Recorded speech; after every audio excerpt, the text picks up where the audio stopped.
Thank you. Am I on? Hello? Yes? Good. Well, thank you very much for your introduction. And yeah, I knew about blue sky for a long time. And one of the space that I always wanted to exhibit my work for a long time. And Chris has been my friend for a long time. And this is such a, I think, honor for me to exhibit, especially this work, because this is not my current work, but having this work coming here, and I need to contemplate and then rework on this image, and then I have to spend time with this work that I have done in almost 30 years ago. And the time I was making this work was I just got a job at the Indiana University in 1998. And prior to that, I lived in Houston, Texas. So it was a big move for me and my family to move from Houston to Bloomington, college town.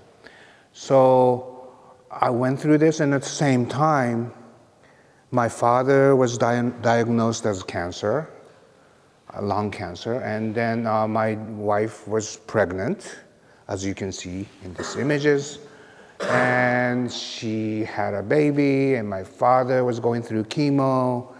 But this was Bloomington, Houston, Tokyo, all happened at one time in 1998. I was 36 at the time, 36, 7. I just freaked out. I'd never been father before. I didn't know what it means to be father, but I guess we learn. And this was the way for me to figure it out. And I have today, it's special, it was Chris seeing this work. First time I saw in 2000 in Houston, mainly all black and white photograph. And that was 2000. And now it's 2025, so 25 years ago of iteration. And I'm still add some images to this series, or it's just a family album for me. But my daughter would say, one time she said, why don't we have regular family album? Dad, I just want to snap photograph of you, Well, I done so many of them with my point-and-shoot camera. It's a film at the time, but then I give it away. I shoot and then print from the local camera store, and then everybody wants it, or send it to my mother, so it's all in negative, but I don't have prints. So I said, well, it's your project after I die or whatever. You just need to go through this negative and print some images. I have some good stuff too, it's snapshot, And then, so we it's interesting to see this now, 25 years later. And then also I have a former student, just came to see me. She lives here, and she was one of the first BFA students. So she knew my daughter was baby. And Chris, you saw my daughter at the opening, was like a 1 year. She's 27. So, and then I'm realizing by reworking on this work, and I started to feel, and then we all feel this way when you get to 60s, or when you look, every time I get up in the morning and then try to, look at mirror and go, that's not me. That's my dad, right? And that's him, but you can see me look like him. If I get naked, probably. So that's the realization that I'm going through, that we all go through, I think, as a human being. So today, I don't have lecture, because this is new work that I wanted to introduce you a little bit. But this is my, so far, since 36 to 64, 63. And I think my daughter was 15 when I took photograph in Kyoto with a willow tree. That was 2000, probably 13. So that is I think the latest image from the Kai series in this set of images. So she was 16, 15, 16 that time. I think this is 15 and that's 16 or something like that. But I did, from this series, I start taking photographs of my daughter every birthday. We called it birthday photograph. So I did the first one, and it was in the first the exhibition that I showed that she had this cake and just one candle and then sitting. So I just kept doing this.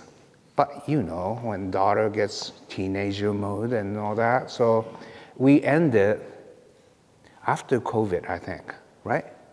Tomoko? Yeah, after COVID, she came up to me and said, Dad, I don't want to do this anymore. Well, she had a boyfriend, and you know, every time the boyfriend has to be in the photograph too. But then they broke up, you know. But I think it was interesting that my daughter was telling all the boyfriends, well, if you go out with me, my dad may take photograph of you. And then some of them, the birthday photograph series, it's on my website probably, but has different boyfriends are in a photograph.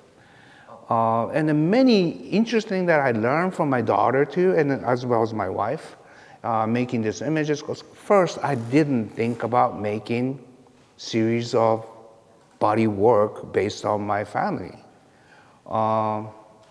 It's just happened because the time, I just trying to remember what was going on. I was 36, just become a father. My father was dying, going to Tokyo and to situate him into the chemotherapy.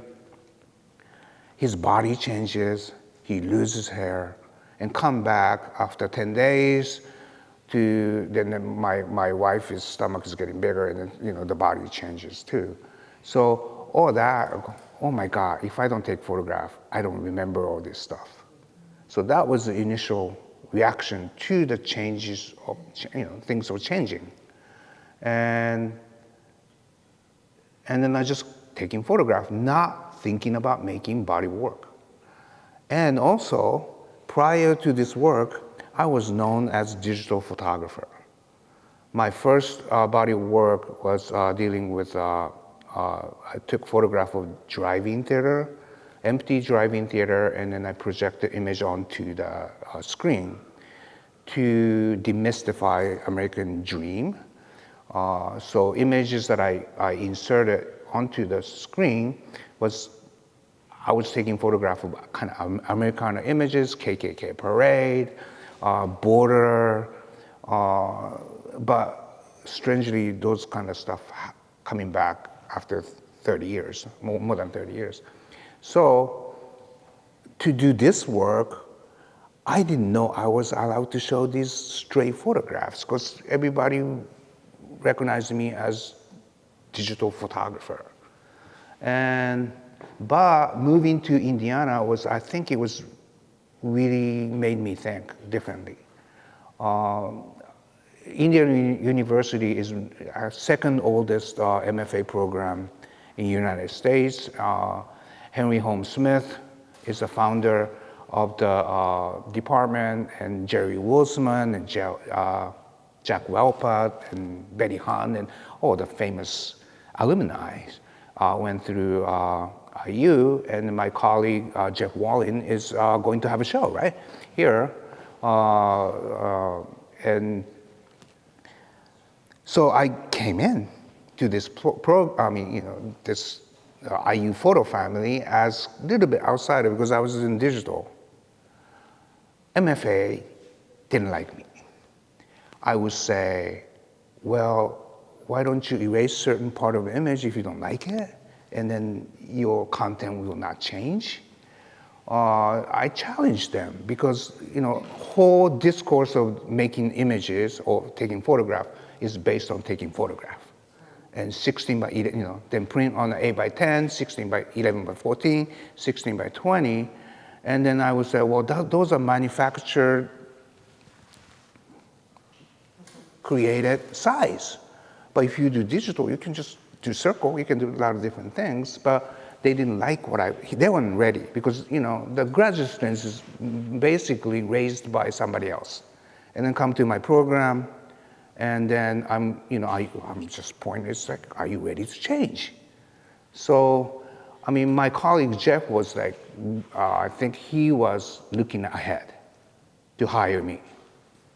But I was kind of got a flash, kind of kickback from the MFA. But, so I quickly, MFA is a teenager, they don't want to change and they know everything. So I just went to BFA. And then go, hey, let's have fun. There's different ways to make image too. And so we used to go to the library and make huge prints, and that was the beginning of digital output too.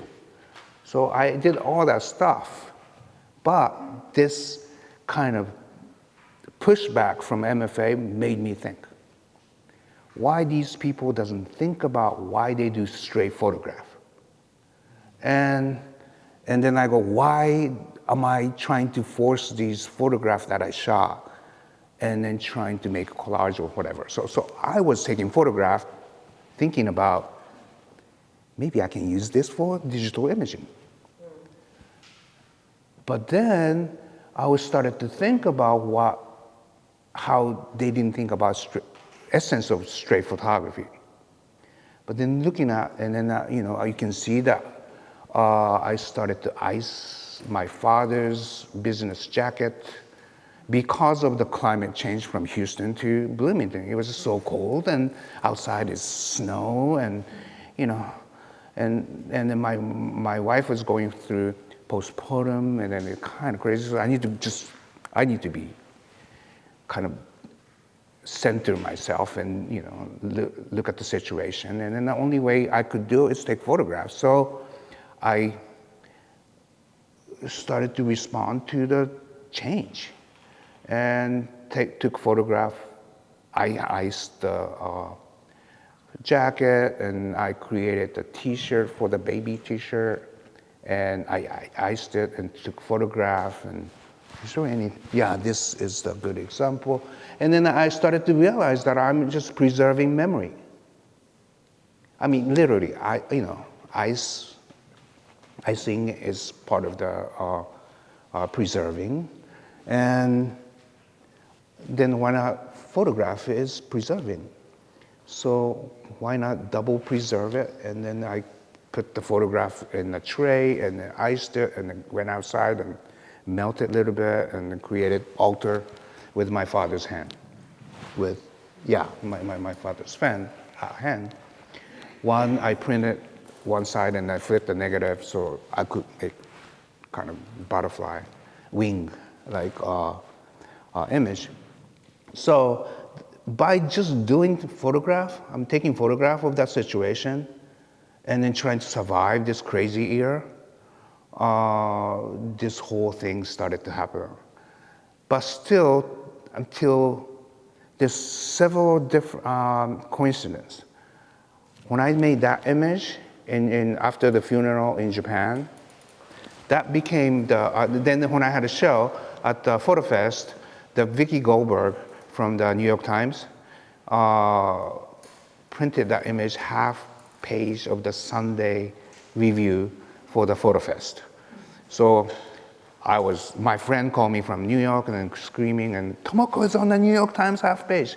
But I didn't know when I made that image, I just made the image because we were going through kind of tough time, and took the funeral photograph that I made down to the beach where my parents lived close by, and then took photograph because my mother and my brother was, somebody die, especially,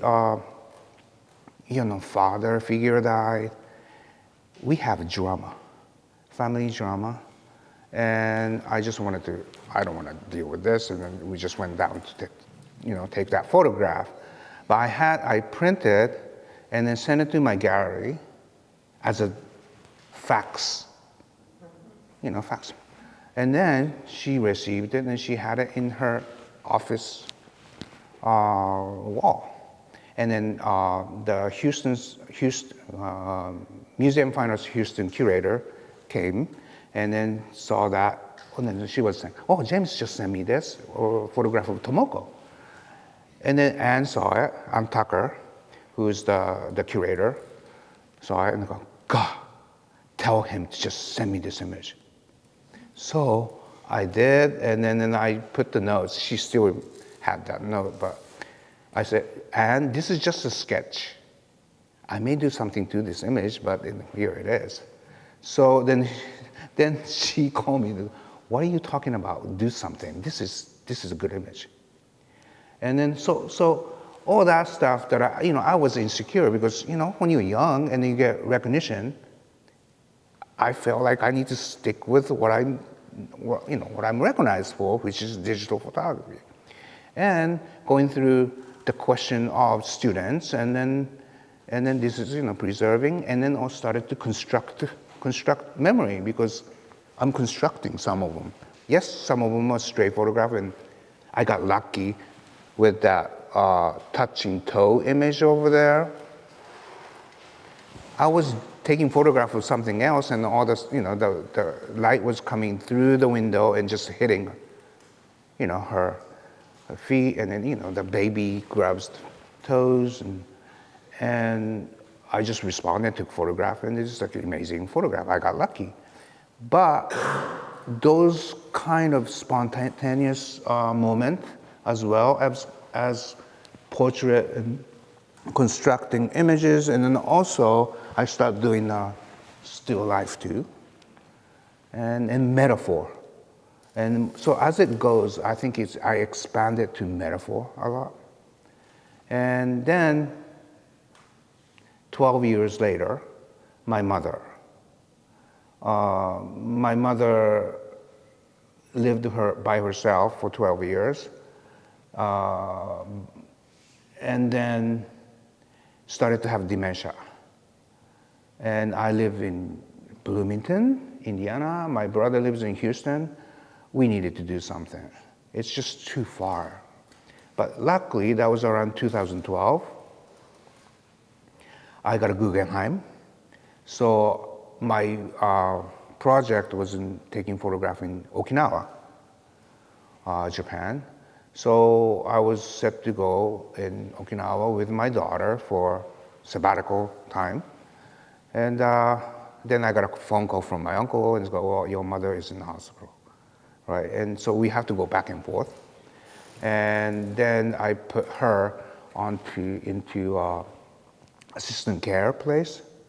And that's the time that I told my mother, can we start taking photographs of, And then she was a Sunday painter, so she's very creative. So okay, let's do it together. And then that time I decided to use the digital camera. After 12 years, digital camera became, better resolution. And then I was set for 14 by 14 prints anyway. So I used this Michael 4/3 camera, but then I printed for 14 by 14, and it was perfect. So I used that to shoot square.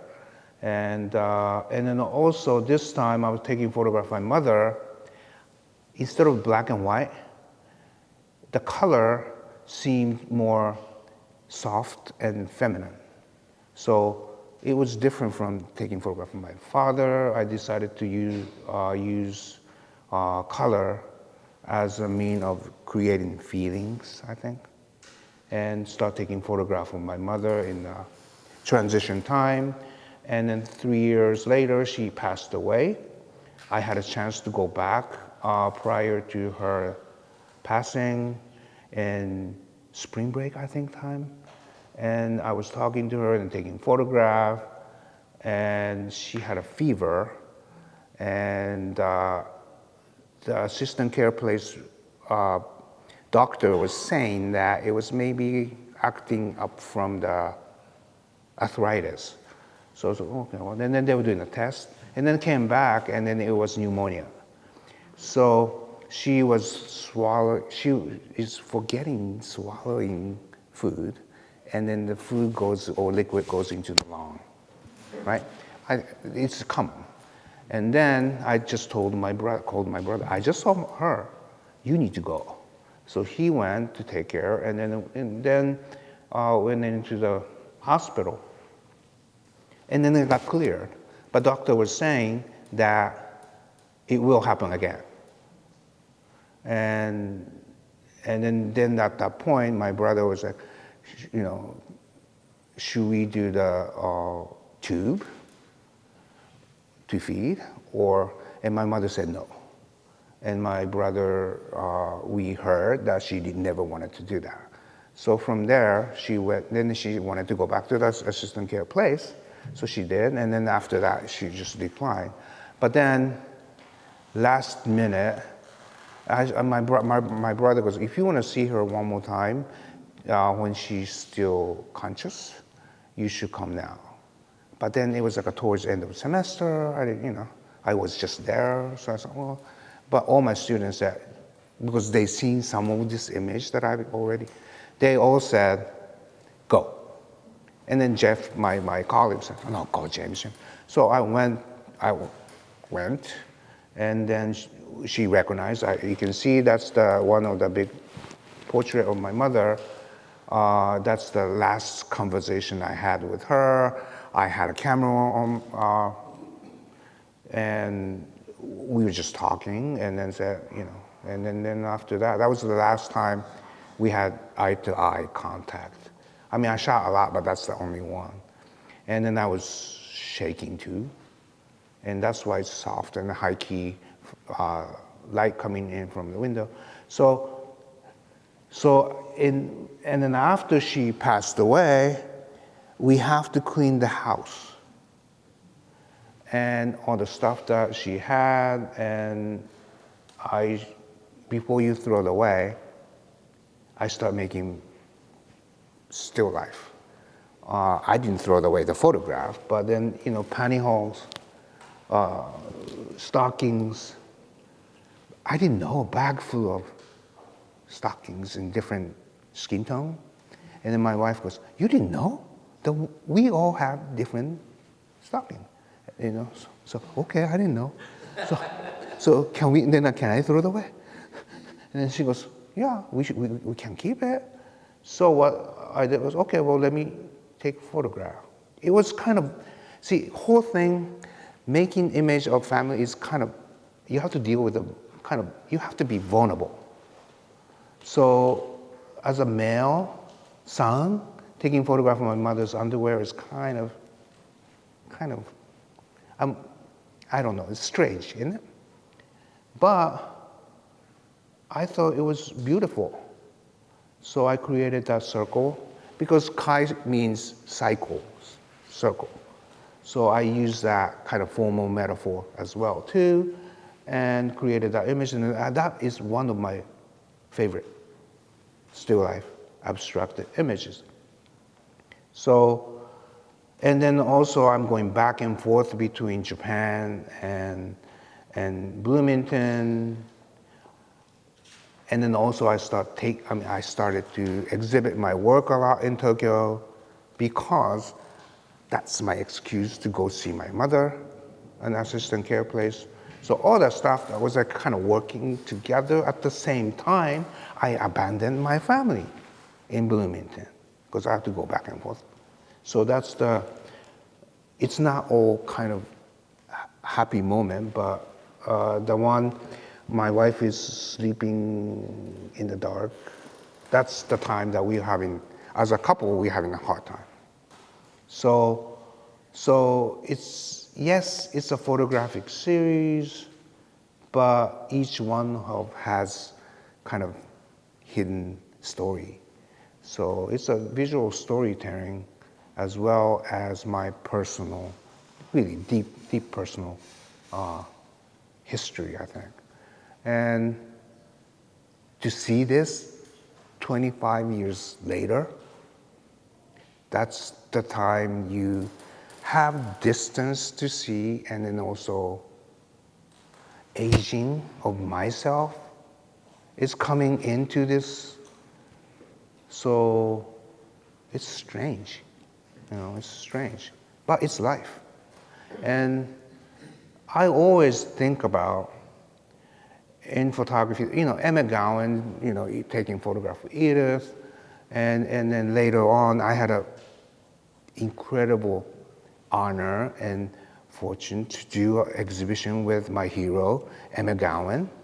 And this is the book that we created from the exhibition called A Shared Elegy. And Emmett Gowan's photograph and his son, Elijah Gowan, is my good friend. And then myself and my uncle. My uncle did this. He was the first Japanese photographer to have solo exhibition at Eastman House. So he was a cool hippie photographer, and my uncle. And so he did the series of photographs called Beyond the Mirror, and that was his self-portrait mostly. And then he used the metaphor. I'm really influenced by the way he used the metaphor too, but did the self-portraits of surviving from his cancer. And never been shown to, actually I co-curated and had a show at the Houston Center for Photography. But then I think I was encouraged, looking at his work, maybe it's okay to make photograph of my family too. So with 4 of us, 2 generations of photographer, creating images of life, death, cycle, and seasons is here. And this sequence is really interesting because, Emmett Gowan's photograph is famous. The one of the photograph with the egg, and to place work of Emmett, famous Emmett, next to mine or my uncle, and then weird thing happened was it didn't matter anymore. It's kind of canceled out everything, and then became the famous images kind of blended with the content of the image. And Emmett said, James, this is an incredible book that we created. And exhibition was a little bit different because Emmett's photograph is small and my uncle's small, and then mine is this. And then I didn't have a big print. But it was really difficult.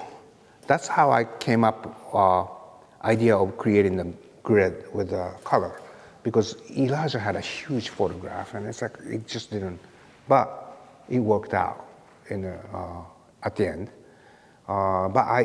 We all, 4 of us, not my uncle's not here, but 3 of us really feel that this book is say what we trying to envision. So that was 2013. When was that? 2018? 15? Somewhere around there. See, the time passed. See, it's about this work too. So I don't remember the time. When you get older, the 10 years becomes so short, right? And then, when did I show this? That happens. But I think these kind of grounds me to see my daughter's this age, and that, we went to Tokyo, all that. So it's like a, family album. Yeah. So, do you have any question? Because this is, not usual lecture, because usually I just do lecture, right? But yeah, so you are viewing this family album. Yeah. Any question? Yeah, I know, Arthur, yeah. Very few things affect us as much as the culture we are born into.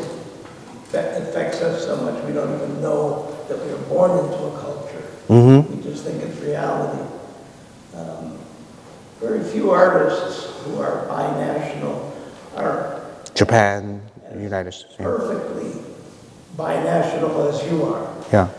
Are you somebody who has one country? What, say it again? Do you have one country? Do you have two countries? Or do you have no country?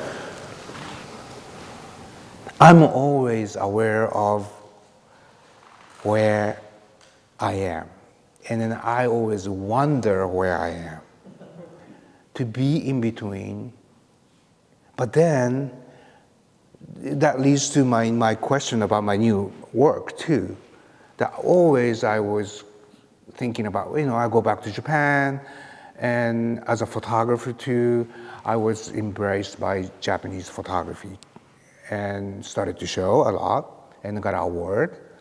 But at a certain time, something happens that I want to be in a group show or something that they excluded me because all of a sudden they said, well, James is Japanese American, Nikkei, or, and then, well, then I speak fluent Japanese, we drink a lot together, and, I grew up with all the manga in Japan too, but something happens, so I kind of figure that Japan is, the culture is either you are insider or you're outsider.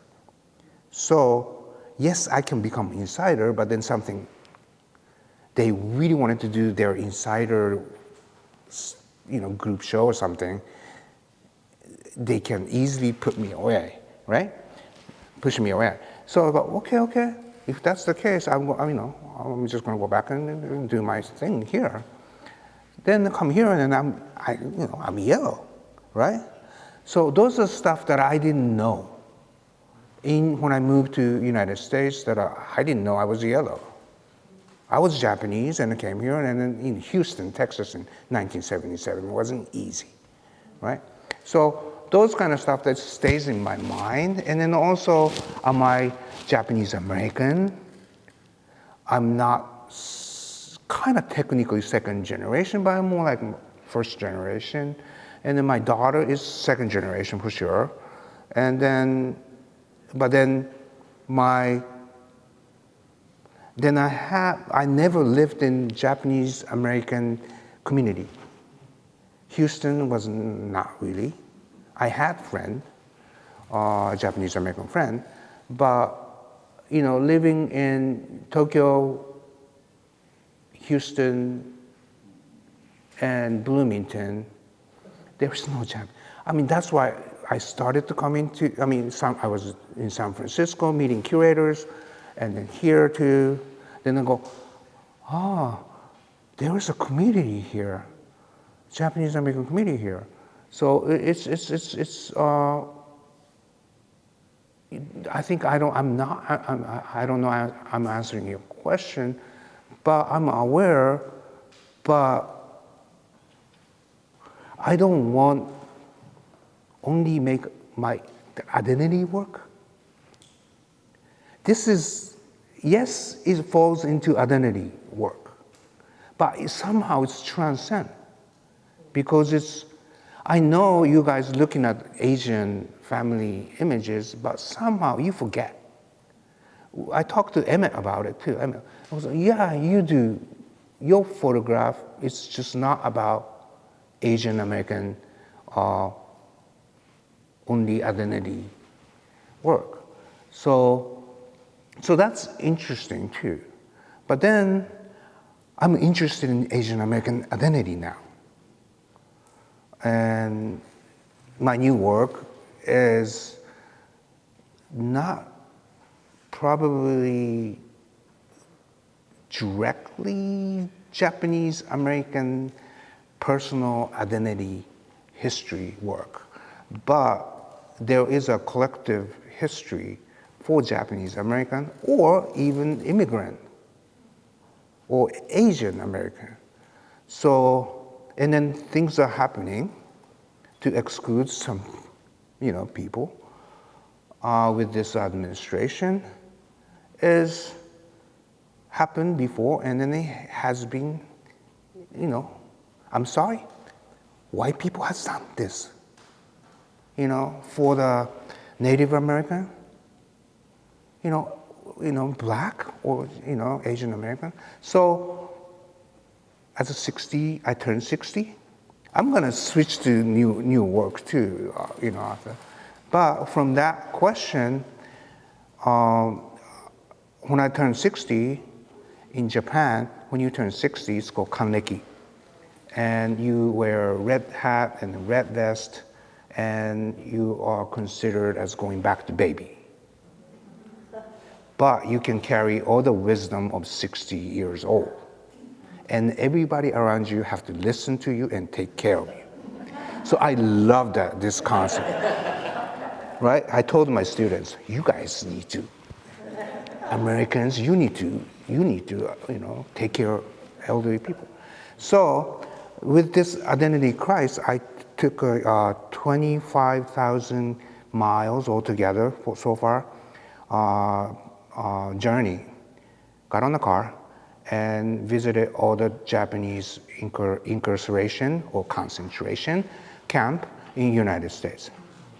And there's 10 major camps, but then I, thanks to this organization called Densho, has extensive information about other smaller detention camp or isolation camp. So I stopped all of them and made images, and that's my new work, basically, since 2022.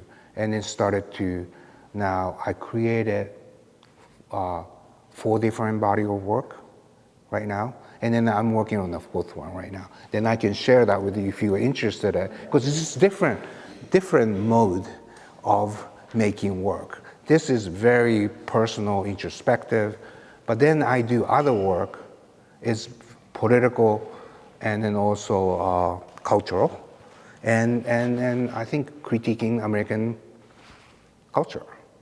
So I can just go through. Yes? So I don't come at this as a photographer. I'm sorry, I have bad hearing, so I'm gonna come close. I do not come at this as an artist or photographer. In fact, my photos are kind of the butt of our family jokes.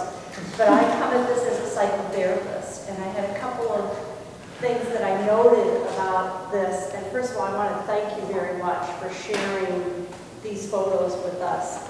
They're leave you very vulnerable, whether it's 30 years ago or today. These are family photos of me, and I appreciate that. And to the first gentleman's comment, as psychotherapists, we know that people express their deepest emotions and feelings in their mother tongue. So when I see someone who is Chinese American, Japanese American, other American, I know that it's a challenge for them and for me to understand the deepest of thoughts and feelings in something that is not their mother tongue. We just know that it's Japanese, yeah. That's of any help to you. But one of the things I was imagining what it was like for you to juxtapose an anticipated death and an anticipated birth. And I don't mean in any way to project onto these photos, it's just my perception, my little perception from the corner of the room, is there's a certain asymmetry to some of these photos that I picked up. And Formally or? Sorry? Formally asymmetry. Nothing is really centered and symmetrical. Look at these photos. I'm not seeing it. Maybe I'm missing it. Maybe it's here.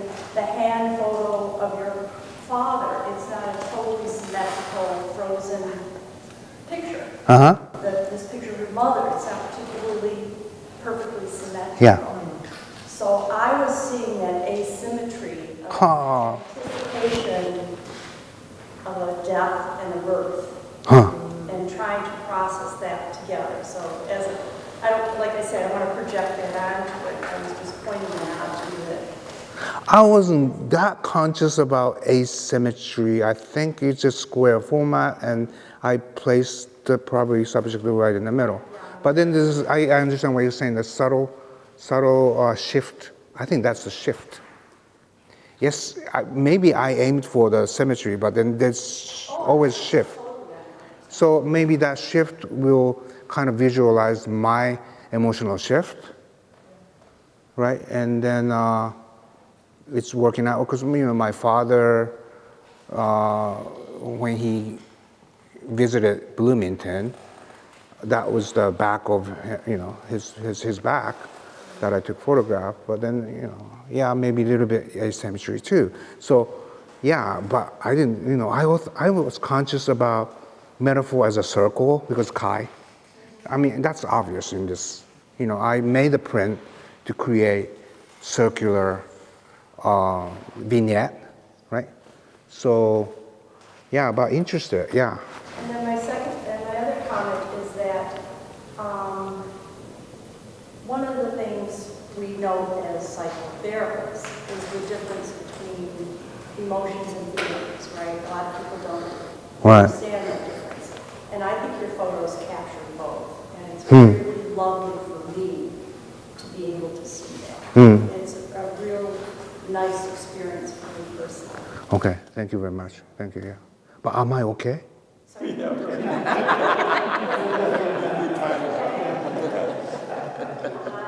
I think you should ask my wife too, because she has to go through this. It's not all pretty picture though.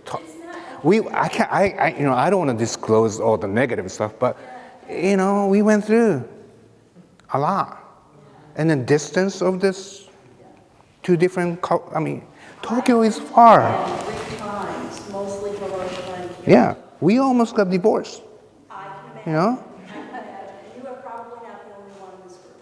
Yeah. For various reasons. And then maybe my daughter doesn't want to do photography because of this work. I don't know.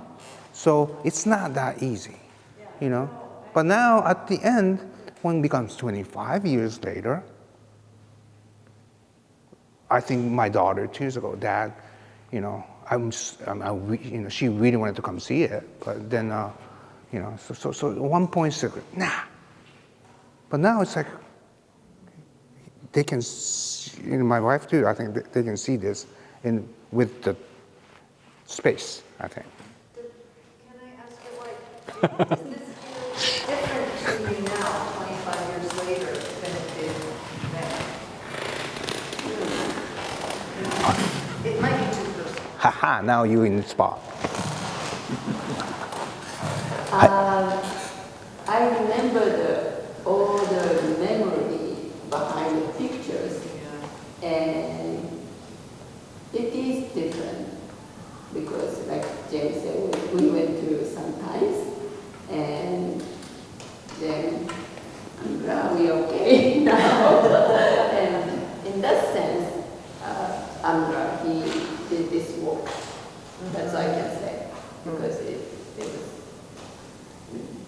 it's not easy to go through the stages of the life. But it's less difficult. It's more peaceful. Well, one thing that I don't want to speak on behalf of you, but then you're naked here, right? And I was taught postmodernism that you cannot,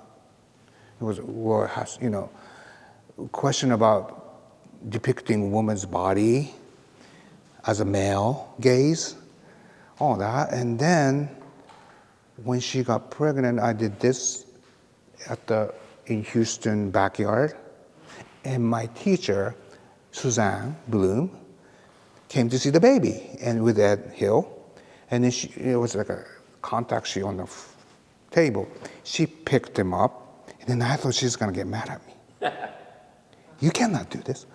That's what I thought. She just looked at, what is this? This is amazing. That's what she said. And I go, so I said, is it okay to do? James, this is genuine. That's the genuine portrait of woman and your wife pregnant with dog, Shin, So, but then when you're young, you don't know the difference. And then that's why I'm just, always kind of have the benefit of doubt when students do something, well, it's okay, let them do it first. And then if it's a problem, then we can talk about it. So instead of just shutting with the theory, shutting down with the theory. So that's the two photographs that made me think about straight photograph. Before I decided to do straight photograph is on Tucker saying that image is amazing, and then my teacher said, it's okay to do photograph of nude. Yeah. In your like, is this loud enough? Yeah. Okay. In your like earlier, like you mentioned about visual storytelling. Yeah.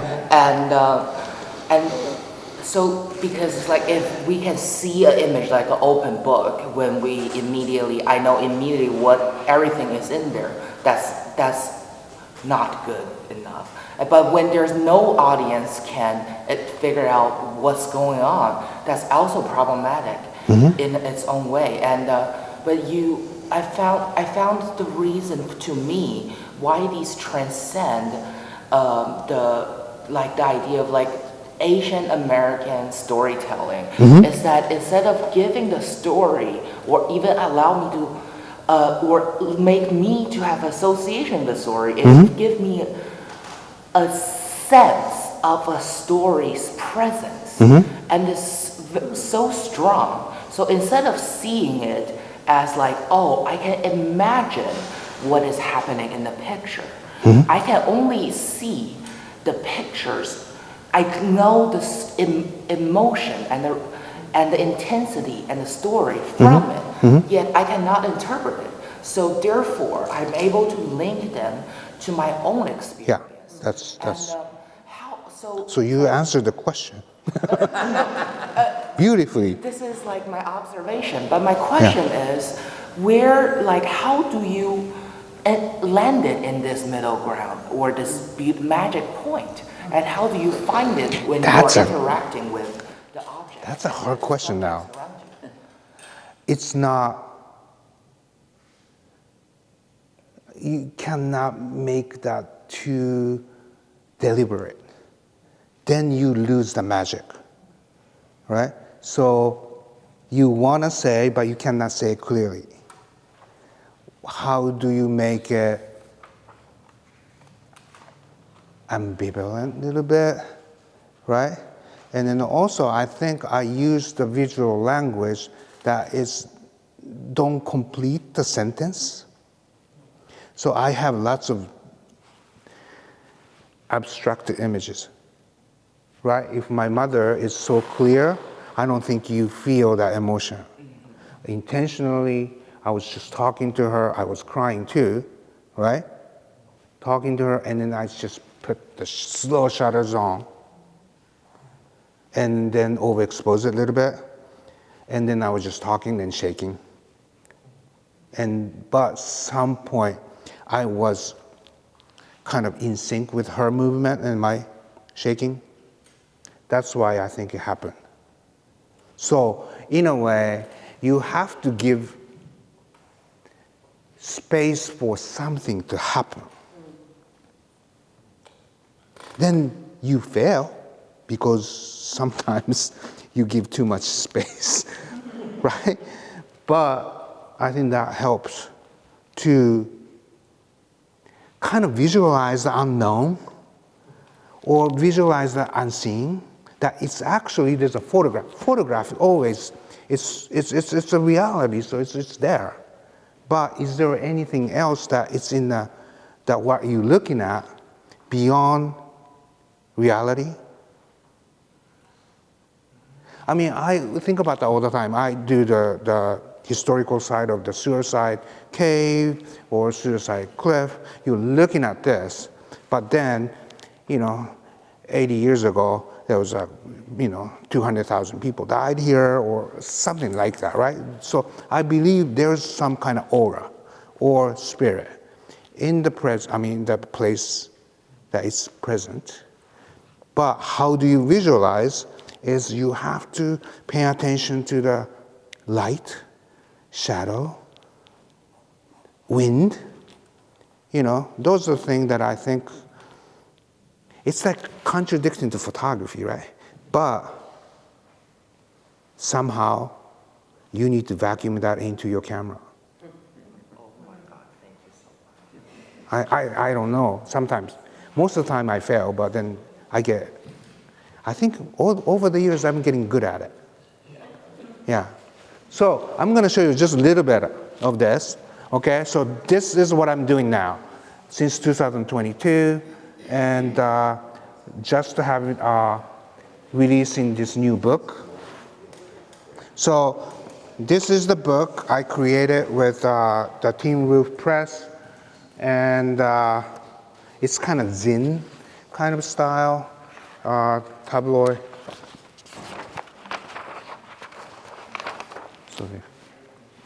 So I took a trip.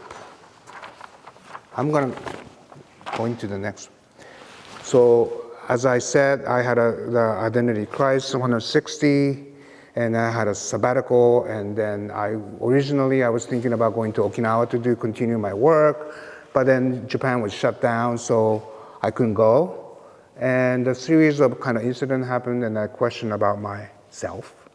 And then I decided to, and then I see the gap between Japanese American. I'm going back to the conversation we had before, but the Japanese American who immigrated prior to World War II, those family, and then like myself after World War II, and then also like 80s, 90s, there's so many Japanese businessmen came and then had a baby, and then had new Japanese American established in the United States too.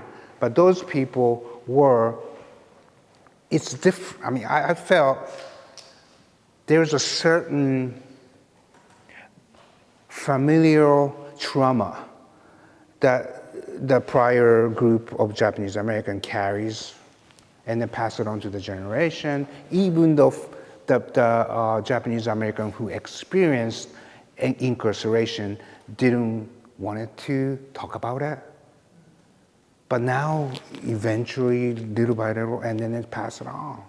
So for me, I was questioning whether I fit in as a Japanese American or Japanese. I really thought that I need to understand this gap. So since I can go anywhere, I got on a car with all the stuff that I did prior to this trip, which is my Okinawa work. I brought all the material with me in the car and then start driving down and then go visit. So the green one is the first visit. From February to end of March, I think, I went all the way around and then visited different places. I went all the way to the famous Manzanar. And in Oregon, I stopped by at the second trip on the top. I did the Northwest, and I didn't make it to here, but I went to the Tule Lake, California. I was at an incarceration camp there, and then went to Nisa, Oregon, that had a detention camp. And so some place they don't have anything. But going down to these places, I didn't have any idea. I didn't know I'm gonna make body work or anything. I just wanted to see and feel, to understand, rather than reading about it. Yes, there's so many information. You can go to Densho and look at, all the information. But I needed to go. I need to experience, to visualize the things you cannot see. So I took a trip with all these places, and I even went to Hawaii too. But then I'm continuing this journey. Yesterday I made up work too, right? And thank you to my new friend, Ms. Hata-san. Yeah. Right? And then go. So this is like snapshot of me at Manzanar, right? And Texas and different places. So, and then I even got stuck. My old Outback got stuck, and then after this trip, I got a new Outback too. Again, yeah. So after that, I came back with all the different images, photograph, on digital photograph, as well as I took film camera. I don't know why I did, but 2.25 camera. My friend who deceased left the camera for me. So I go, oh, okay, well, I just take it with me. And then I just grabbed all the expired, I think, Tri-X with me, and then I had it. So while I was doing something, then I saw this tree standing and then I started taking photographs of trees with that camera. And then I was making other images with digital camera. I did series of cyanotype in Okinawa, military fence, and then created this installation before. So I was like, okay, I'm gonna coat the cyanotype and then put them in the tube and take it with me. So I had the cyanotype paper, and also I did the series of rubbing of war memorial in Okinawa. So maybe there's a memorial when I go to these sites. So I took all that stuff with me, and then I used everything. But I came back, and then I just, as you can see in my studio, what the hell, I don't know what to do with all that stuff. So I start working. It took me 2 years to create this for 3 different body of work that I completed to a certain point. Now, and I'm making 4th one that I can even show you, but here is my idea. The trees that I took photograph and film, I scanned it, and the one on the left is a stray photo, because my gallery in Tokyo asked me, oh, James, you have a show coming up. I go, what do you want to do? You want to do something from the trip. And then she saw my contact sheet in the back of the Zoom. Well, what about that? Can I see it? So she saw it and go, okay, let's do a tree show. So first my initial idea was to make stray photograph on the left. But then I put how many people got incarcerated and then I look, then I go, and I created 10 of them. And then I think we are almost set for this show. And then I go, no, I don't feel it. I don't feel it. I don't feel the feeling of, like what you said, the feeling. So I had to do something to that image. And then I stumbled onto this kind of teen type look, positive, negative, kind of flip some. Then I go, yes, that's how I felt, standing on this tree in desolate land, and I feel the air too. So I created, this is Manzanar, California. So these are some of the example of different incarceration camps. Arizona, Tule Lake, Arkansas, and Crystal City, Texas. It's dark too, dark print, very silver. I know, this is a digital print like this, but very kind of silver, right? And then going to this site, my first reaction, this is nothing. It's so desolate that I don't know I can make images, because I arrived, first place, it was in Arkansas. It's just nothing. I mean, you can see it on the top left one, without shadow. It's nothing. I'm pretty good photographer, but it's like, what can I do? So it was, imagine it's the middle of the day. It didn't work. So I asked my wife, let's just find a place to stay for that night, and then get up 4 in the morning and go back to that place. And then I did, and then I saw the tree casting on this nothingness. And then I asked her to stand first on the tree, inside the tree. Oh, that'd be interesting. So since I'm so used to taking photographs of her from Kai series, I did that and I looked at it. No, it's about me. So I went to the spot that she was standing, and then I was playing with this light. Because I'm a photographer, I can sense the light hitting on me. So I just stuck my face out, and then I saw this. She was just pushing the button, she didn't know what. So then I saw that in one of the images that I have a kind of peculiar kind of expression, and then also I could see myself on the screen that I go, this is interesting. It's a middle-aged, Japanese or the Asian man standing on this place on the metaphor of the tree. It's just, I thought, oh, this is good. So after that, then became really difficult. Every place I go, I just do one self-portrait. And I don't do self-portrait, because as you can see, I just hide, right? And I see my shadow there and shadow there, but So I tell my students to get out of your comfort zone all the time. I have to do it So I created a series of diptychs from different camps and my self-portrait in all the different places.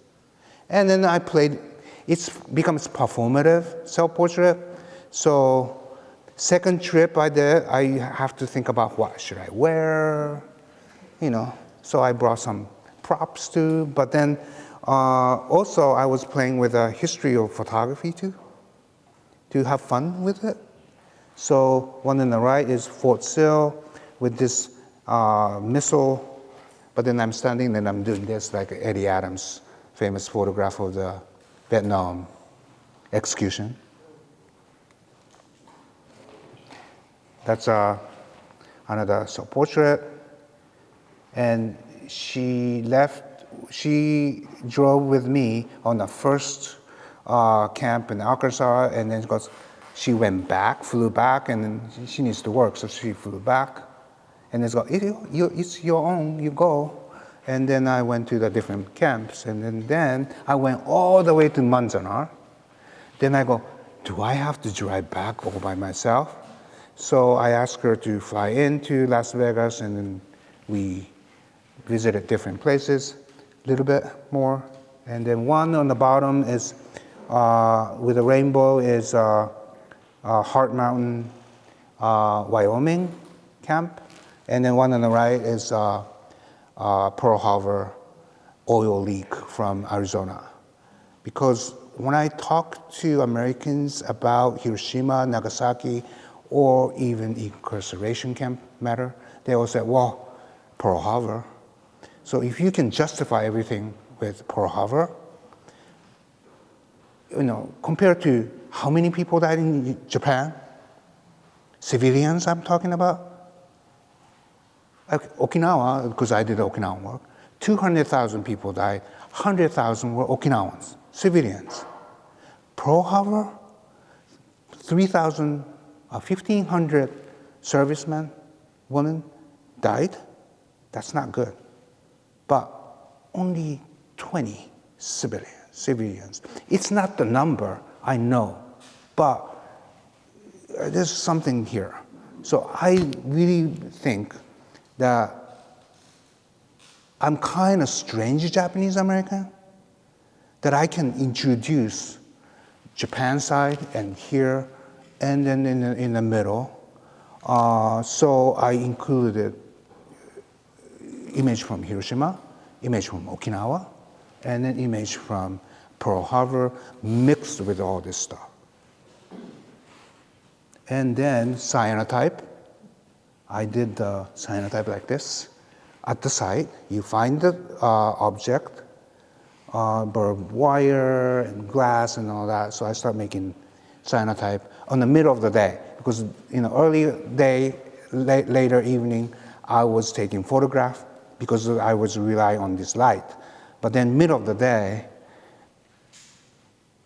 I was doing rubbing and then also cyanotype. So I created this work called Trace.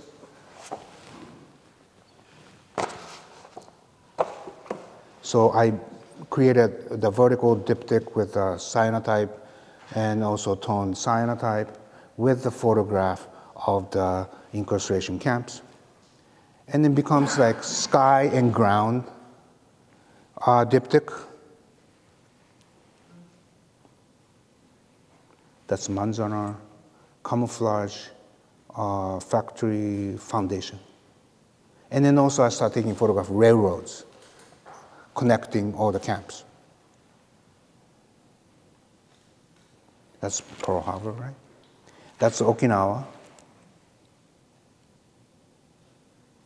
And then this is the most, nobody's seen this before. I just started making this about listening to the current president, trying to, his executive order 14253, the Smithsonian and all the museum has to, and then also he is putting the pressure or cutting the budget of the national park, and these sites are all, most of them are supported by the national park. So, and then some places like Minidoka, they were trying to develop wind energy mill, and then get then, so there's an effort of getting rid of these places. So this is my reaction. So my prints are really white. So compared to the witness tree, I would love to show that with the witness tree, but this is the brand new work that I'm working on. And you cannot even see it on the screen because it has to see in the prints. So that's the jail from Tootie Lake, that's from New Mexico, water reservoir, Amachi, and then that's a monument of the, so this is made for print, so you have to see the print. And then yesterday, I went to the assembly hall, used to be. It's Expo Center. And then I had a great connection. I just met, Ms. Hata gave me a permission to go in and take photographs. So I did self-portrait. And this is the most latest work that I just created. Yeah, so thank you very much.